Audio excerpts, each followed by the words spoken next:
Vito de Pavant, bonjour. C'est moi. Bonjour. Après 6 ans en classe IMOCA 60 pieds, un nouveau voilier en classe 40 dans une classe assez étoffée, plus grande, avec de nouveaux sponsors, de nouvelles aventures. Raconte-nous un peu plus. Bah ouais, c'est une nouvelle histoire qui démarre. Là. On a fait 2 ans qu'on travaille sur un nouveau projet, essayer d'impliquer des entreprises du Sud dans la course là. C'est pas facile, hein. C'est pas forcément très naturel.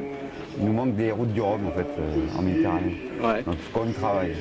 Mais voilà, donc on a commencé avec le Figaro.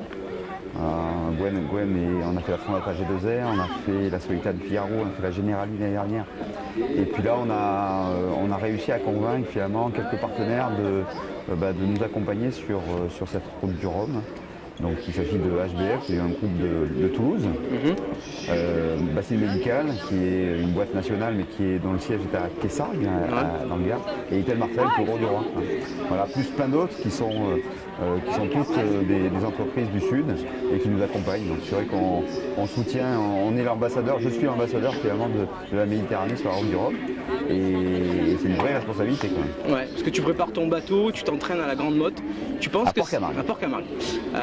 Avantage, inconvénient, vraiment d'être dans le sud où c'est vraiment très difficile? Bon, c'est quasiment que des avantages, tout simplement parce que d'abord on a une bonne équipe qu'on a, voilà, on a créé une certaine, on a appris plein de choses avec le 60 pieds sur les 2 Vendée Globe qu'on a préparé avec toute l'équipe. Donc on a un savoir-faire c'est une vraie richesse. On a d'abord un port qui nous accueille qui est Port-Camargue, on a des entreprises qui sont là, on a des qualités de navigation qui sont vraiment parfaites. Voilà, il nous manque quelques bateaux pour se confronter de temps en temps, mais c'est vrai que cette année, là, on a commencé le projet super tard, ça a commencé en juillet. Et du coup on n'avait pas de toute façon le temps de confronter, de faire d'autres régates avec les autres. Donc on va voir ce que ça donne là sur la route du Rhum. On sait que c'est un bon bateau, moi j'ai déjà navigué avec ce bateau. Ouais. J'ai fait le Fastnet notamment l'année dernière avec ce bateau-là. Donc c'est un port Verdier qu'on connaît bien puisque c'est le même architecte que le 60 pieds belle. Il n'y a pas de raison que ça soit un mauvais bateau, et on pense plutôt que c'est plutôt un bon bateau. Moi j'ai un peu l'expérience, on a beaucoup travaillé sur la fiabilité du bateau, ouais.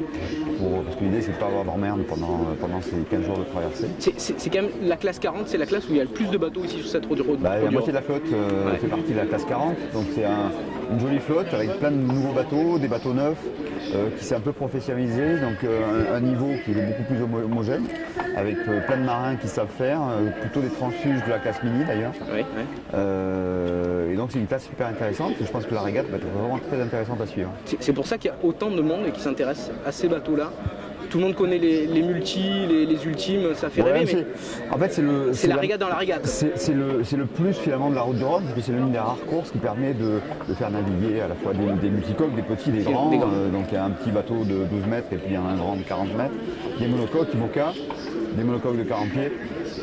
Et puis d'autres monocoques, il y a des bateaux qu'on n'avait pas vus depuis 30 ou 35 ans sur une course. Donc c'est la magie du Rhum, c'est voilà, de mélanger un petit peu tous les genres. Et c'est vrai que cette classe 40, pareil, finalement, arrivé à maturité, avec justement des bateaux qui sont des vrais bateaux de course, très sympas, qui vont vite et qui sont vraiment très agréables à naviguer. Alors, tu nous racontais là, ton attachement pour le Sud. Quel est ton meilleur souvenir en Méditerranée? C'est toujours la question. Il y en a tellement des bons souvenirs que je sais pas, non, je parlerai de les banques d'images qu'on a fait par exemple avec le 60 pieds. Ça me vient comme ça, je pourrais te parler d'autres choses, mais c'est vrai que les images, en fait, avant chaque Vendée Globe, on a fait, ou avant chaque course d'ailleurs, dans la route du Rhum, dans les Transat Jaguar, on fait des banques d'images au large de Marseille, au large de Beauluc, et c'est vrai que ces images, elles ont fait le tour de la planète. Et ces moments-là, ils sont extraordinaires. Ouais. C'est pour ça que, pour cette raison que tu es le parrain aussi de la station SNSM de Carreau, une des plus vieilles de Méditerranée. Je suis attaché à la Méditerranée depuis 40 ans que j'y vis, que j'y navigue. Et puis là, il y a eu une opportunité tout simplement assez intéressante parce que voilà, les connexions, on rencontre beaucoup de gens, il y a plein de belles rencontres finalement dans ce milieu de la voile. Et moi je suis ravi de faire partie de cette petite communauté de carreaux. Ouais. Voilà. Bon, et enfin la dernière question, la plus importante, la question existentielle.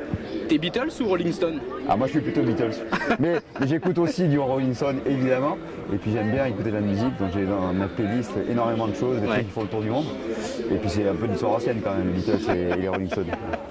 Qui tout pas vent, merci, bon vent et bonne mer. Ciao. Ciao, ciao.